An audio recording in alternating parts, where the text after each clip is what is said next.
Sí, fíjate que yo tengo una idea de por qué se dice, por qué existe ese rumor de que el general Cárdenas ordenó, porque fue una orden, era entre militares, mando, se hiciera cargo de este equipo Atlante.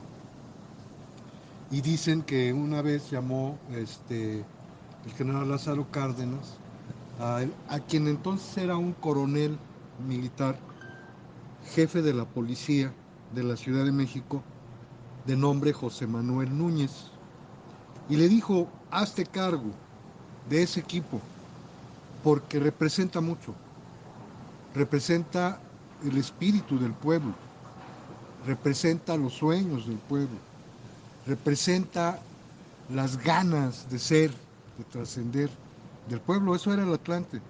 Y entonces el general Núñez asume la responsabilidad de, ellos hablaban de un rescate, yo no sé hasta qué punto, ¿no? Porque también hay que ver hasta qué punto usaron los políticos y los militares de la época al Atlante. Y aquí viene el asunto, Juan.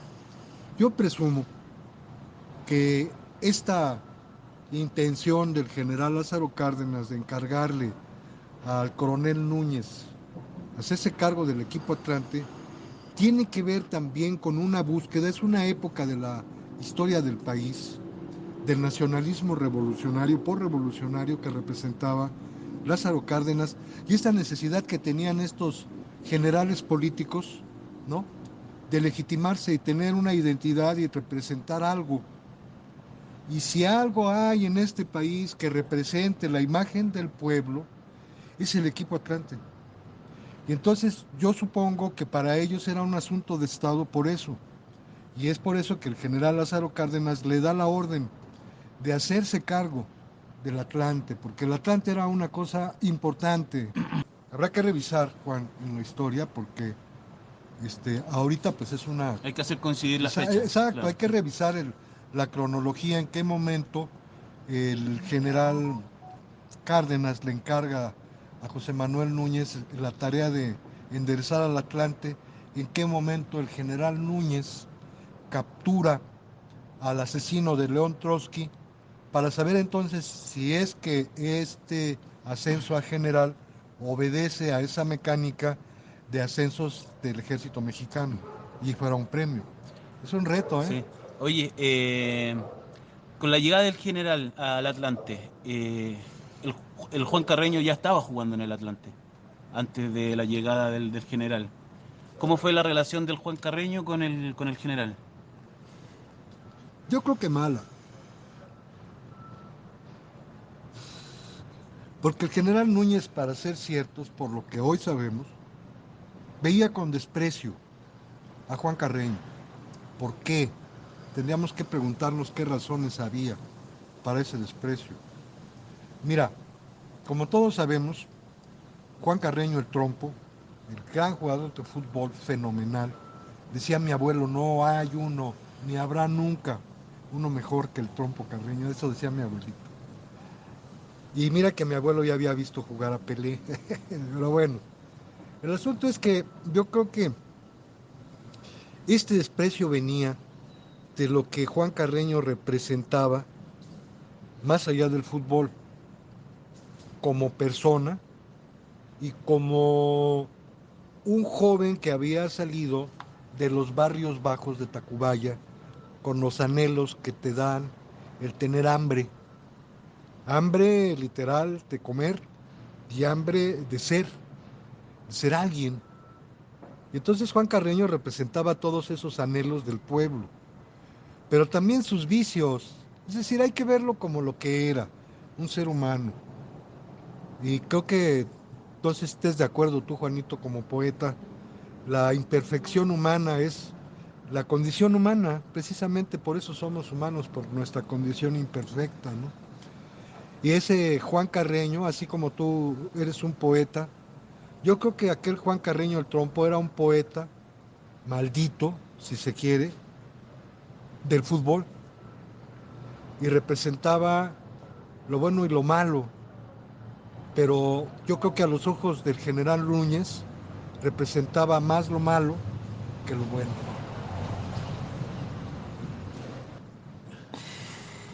Me quedé pensando, Juan, porque lo primero que me vino a la mente fue la palabra demonio. Pero el demonio no en un sentido satanizador, ¿no?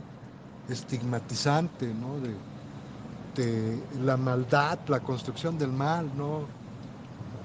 Como construcción del mal ahí ubicaría a Adolfo Hitler, a los fascistas de todos los tiempos. No, no, no, un demonio en el sentido del demiurgo, es decir, que no es ni malo ni es bueno, es un ente, una entidad que existe antes de que existiera la idea de la bondad y la maldad. Son poderes originales, son los poderes de la tierra, como las valquirias, ¿no? Estos espíritus profundos, como acá diríamos nosotros, la Cihuacóatl, nuestra madrecita, ¿no? La mamá de todos los pollitos, dirían, ¿no? La diosa serpiente, la Cihuacóatl. Así hay estos poderes enormemente originales, profundos, antiguos. Yo creo que Juan representaba todo eso. Juan era los poderes de las entrañas de la tierra. Esto que para nosotros los chilangos, los de aquí de la Ciudad de México, que somos tan telúricos, todo el tiempo estamos en medio de temblores, ¿no? Juan representaba eso, mi querido poeta chileno. Juan Carreño el Trompo representaba las fuerzas telúricas de este Valle de México, que es al mismo tiempo la fuerza de sus ríos, la frescura de sus lagos, ¿no? Pero también la fuerza de sus temblores, la memoria de sus muertos, la Llorona, la Tonantzin, Quetzalcóatl, Huitzilopochtli, Tezcatlipoca, todos juntos, ¿no?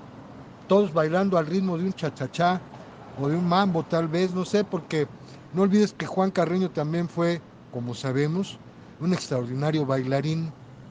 Por eso yo digo que no hay que olvidar que Juan era ante todo un ser humano de su tiempo, ¿no? Bailaba al paso de su época y le encantaban las mujeres, le encantaban todo esto que representara el placer. Y yo creo que este amigo jugaba fútbol también y vivía con el mismo placer la vida y el fútbol. ¿Qué te parece?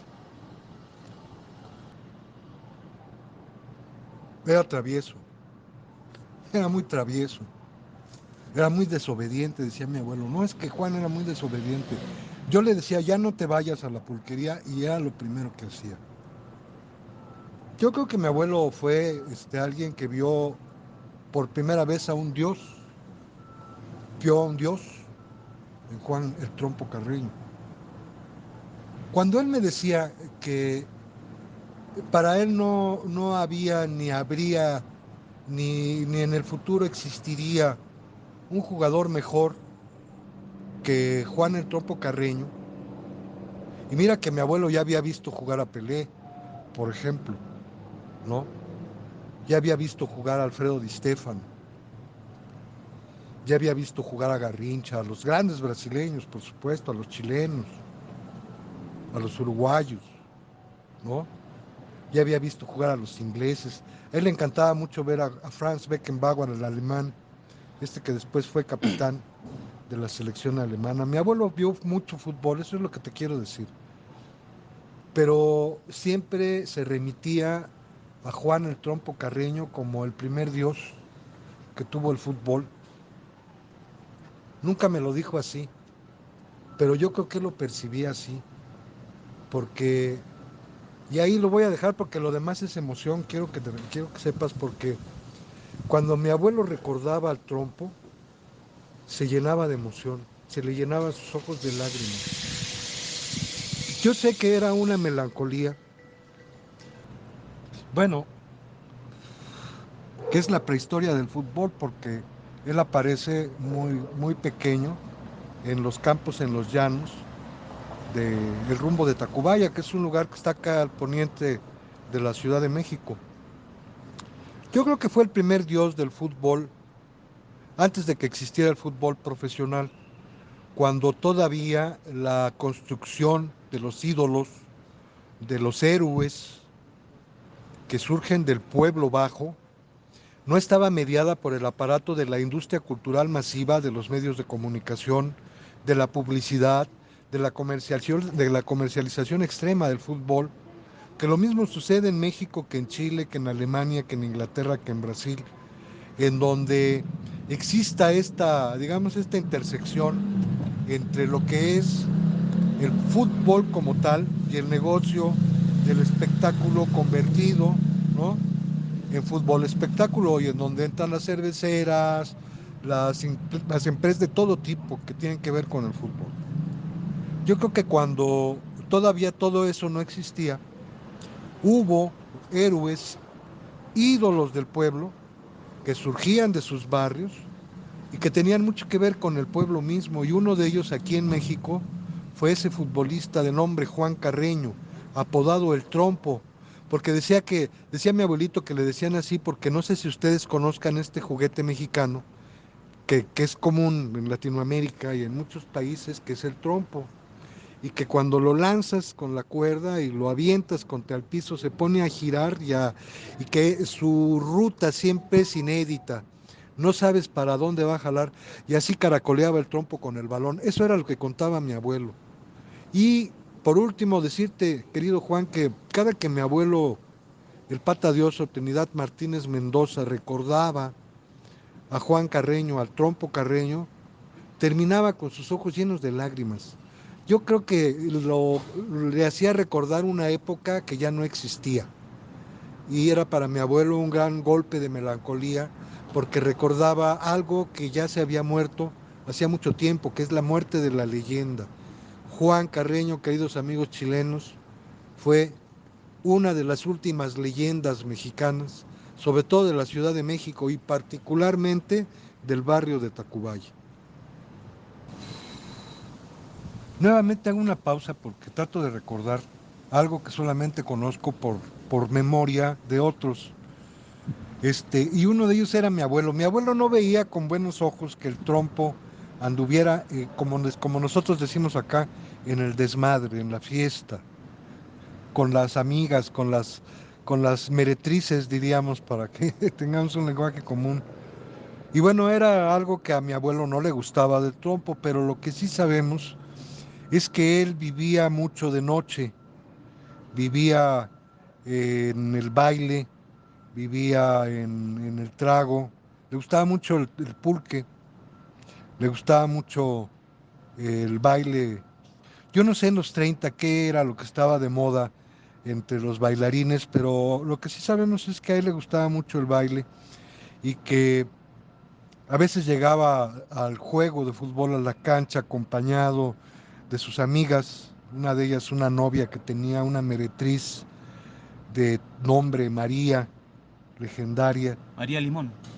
Sí, porque ella aparece en muchos momentos, incluso de las crónicas escritas de los periódicos de la época, de las revistas de fútbol de la época, aparece ella porque llegaba el Trompo Carreño de la mano de su novia, que era esta mujer María. Y bueno, ¿qué te puedo yo decir? La verdad es que no sé mucho de eso, pero he leído algunas crónicas que quedaban por ahí en algunas revistas de fútbol que hacían esa reseña de esa parte de la vida de Juan, a mi juicio, más con la intención de desacreditarlo, más con la intención de abonar a la leyenda negra del Trompo Carreño, que en realidad darnos una idea en sí, a través de sus escritos, de esas crónicas de época, de la dimensión humana del trompo. Vuelvo al punto, porque lo que yo creo que omite mucha gente es recordar que el trompo era un ser humano y que tenía sus claroscuros, ¿no? Sus partes que tienen que ver con su vida pública como jugador de fútbol, pero también con su vida privada, que a lo mejor era muy oscura en muchos casos. La muerte de Juan Carreño tiene que ver con eso. Fueron a rescatarlo de una pulquería.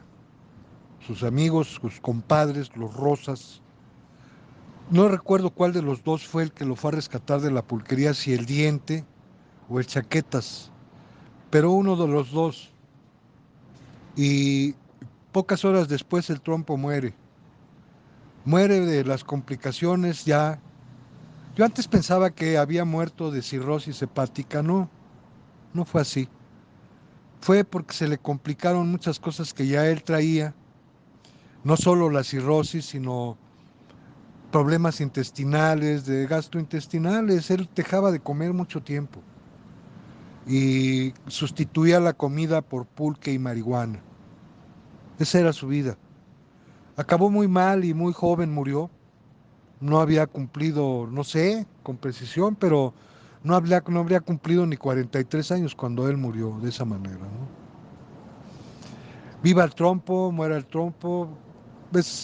Yo creo que aquí, y va, esto no lo había yo hablado nunca. Yo creo que esto es lo que hace al trompo un dios, porque habita más allá del bien y del mal, y está más allá de la vida y la muerte, porque, mira, la verdad es que él todavía sigue siendo un referente para mucha gente, no solo de los viejos, sino de los nuevos atlantistas, porque ahora que el Atlante está viviendo una nueva era de triunfos, está teniendo un florecimiento también de memoria.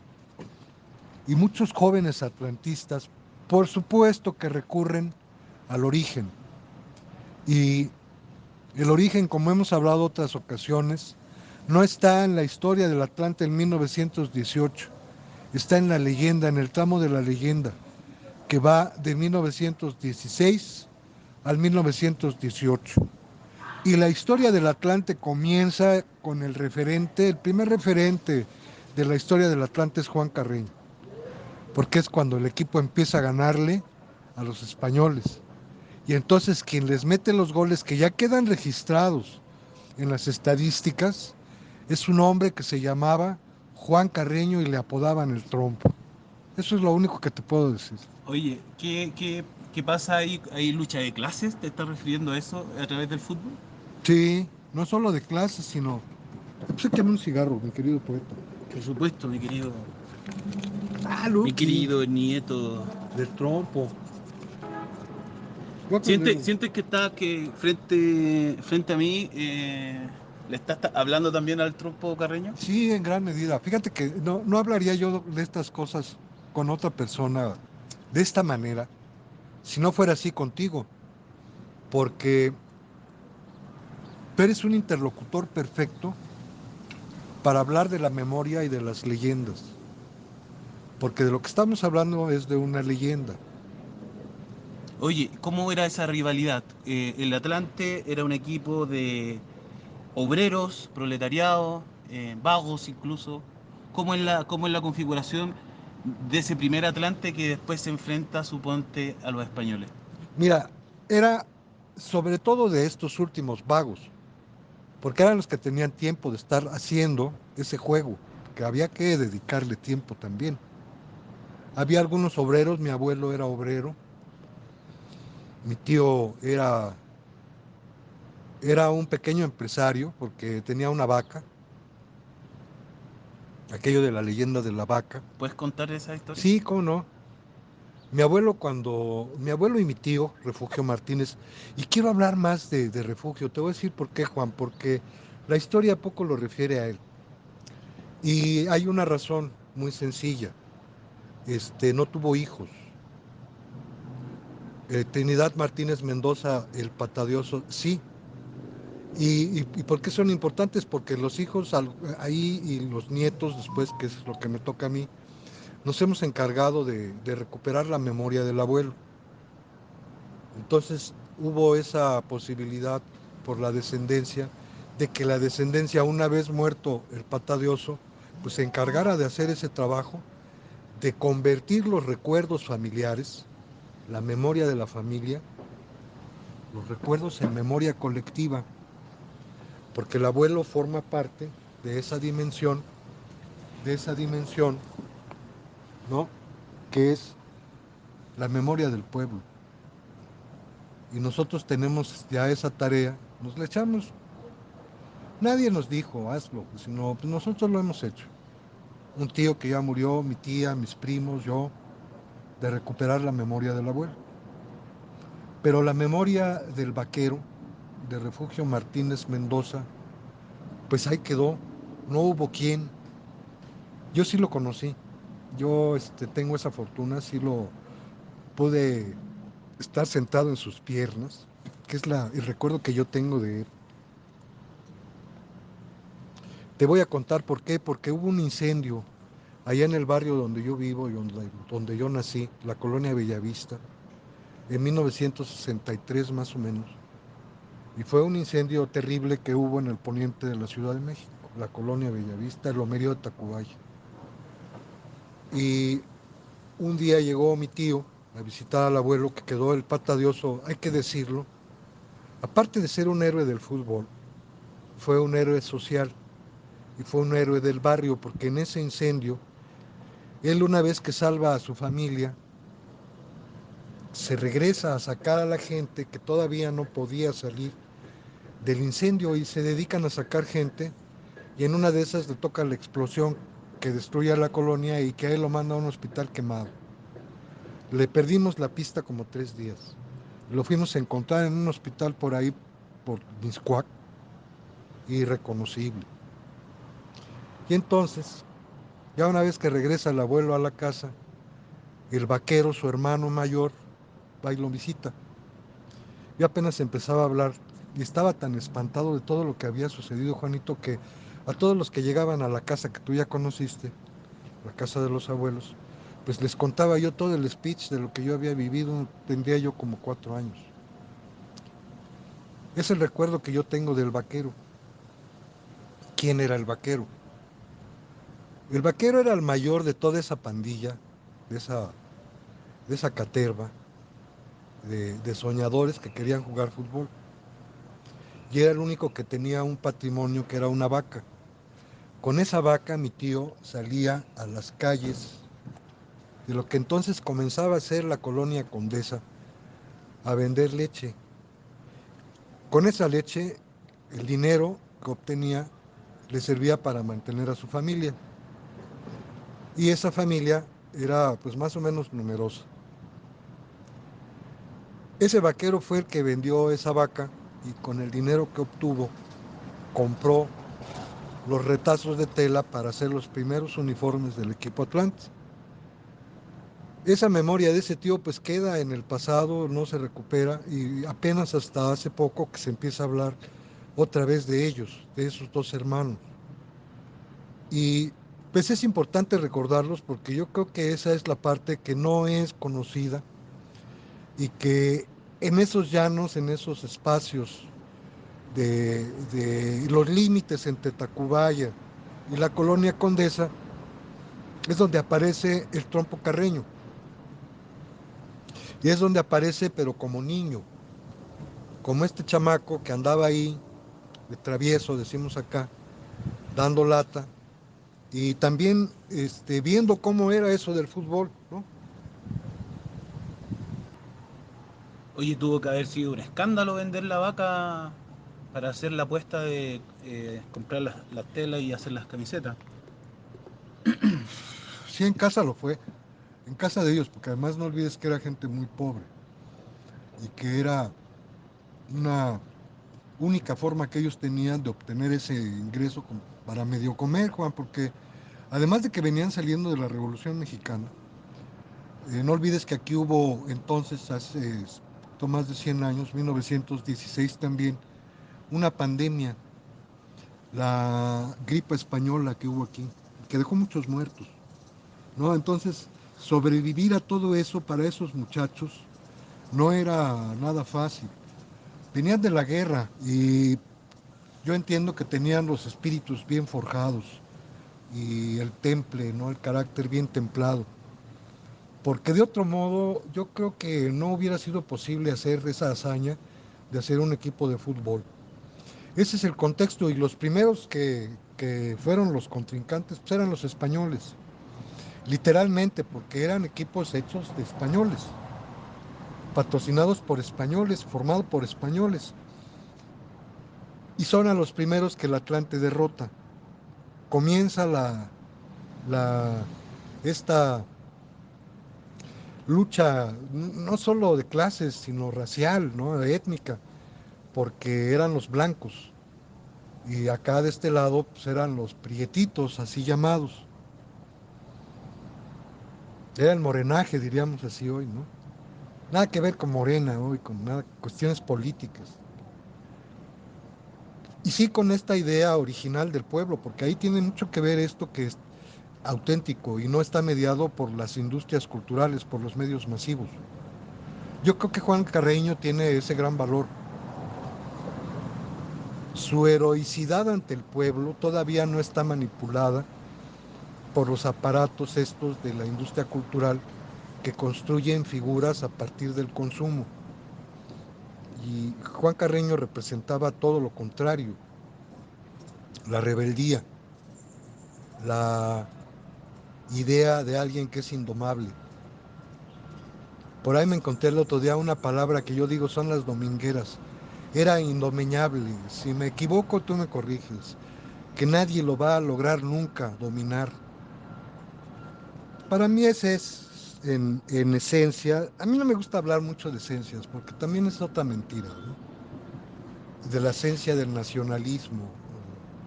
Tiene que ver con los patrioterismos, y a mí los patrioterismos más bien me parece que están emparentados con el fascismo, los nacionalismos. Esto que tiene que ver con que todos tenemos que tener la misma idea de nacionalismo o de la patria. Y yo creo que no. Yo creo que hay que rebelarse. Yo creo que hay que mantener esa rebeldía que yo no sé a los chilenos, pero acá en México es muy característica. Somos muy rebelados. Hoy esta tarde estamos aquí en este 15 de septiembre de 2022 en esta terraza en la colonia Irrigación. Y hoy estamos celebrando un año más de nuestra independencia. No recuerdo, no me acuerdo cuál es, pero ya tenemos muchos. Pero seguimos siendo dominados, Juan. Seguimos, digamos, controlados por una nueva forma de colonialismo, ¿no? Que mucho tiene que ver pues, con el petróleo y con todo esto que tiene que ver con las energías. Y aquí en este país nos han enseñado que el petróleo es como lo mismo que el nacionalismo, o sea, ¿no? Y no nos dejan entender la forma de ser mexicano de otras formas. Las indígenas, por ejemplo, las afromexicanas, ¿no? Que ahora están hasta de moda. Este, pero vaya, ¿qué tiene que ver con el Atlante? Pues que el Atlante está hecho de esa rebeldía. Y eso yo te lo aseguro, porque mi abuelo era un rebelde. Es una combinación de el esfuerzo que ellos hicieron, no solo para hacer una compra de un uniforme y todo lo que implicó deshacerse de una vaca y dejar de comer muchos días, porque ya no había vaca para vender leche, sino la altura de miras, Juan, el mirar más allá del llano, y conjugar el sueño, ¿vale? La épica, porque eso es importante, es algo que distingue el momento de la leyenda y que es toda esta suma de esfuerzos que ellos tuvieron que hacer, que el más notable es el de la vaca, ¿no?